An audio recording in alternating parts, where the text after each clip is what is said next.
नमस्कार मोर YouTube channel रे आपण मानक स्वागत। आज मु आपण मानक पई आ एक नवा कहानी नहीं आसी। कहानी रो शीर्षक है अदृश्य डोरी। आमे जाहाकू ना भल पाऊ ताकू केबे बांधी रखुना, बरं आमे ताकू स्वतंत्र छाड़ी दो। एमिति गोटे कहानी नहीं आसी मु आपण मानक पई। तो चलंतु कहानी टिक सुनिबा।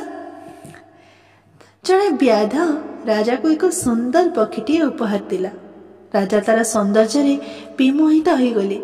से एक सुवर्ण पंजुरी तैयारी करी ता भितर पक्षी को रखिले। दूर दूरांतरू अपूर्व फल मान आनी ताकू उपहार दिले। राजा ताकू एमिति पागलक भली भल पाइले जे सदाबेले ताकू निज पाखरे रखिले। तांकर गोटे पुआ थिला, से मध्य पक्षीटी को बहुत भल पाउथिला।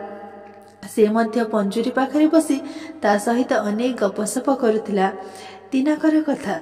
राजा पुआ तांका पिता कहले पक्षीटी को छाड़ी देवा। राजा विस्मय भरी पचारिले कहीं।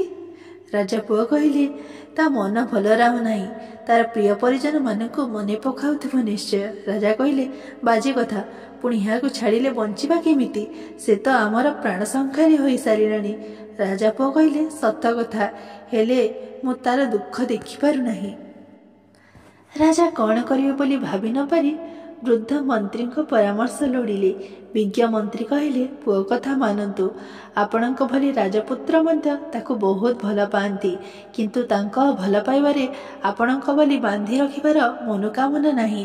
प्रकृत भल पाइबा बांधी रखी नाही पर मुक्त करी। राजा थिले गुणी।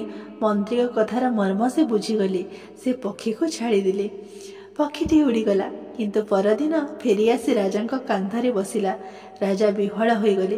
प्रकृत प्रेमर अदृश्य बंधनर डोरी लगी जाइथिला, जहा केबे छिन्न हेब नाही। धन्यवाद।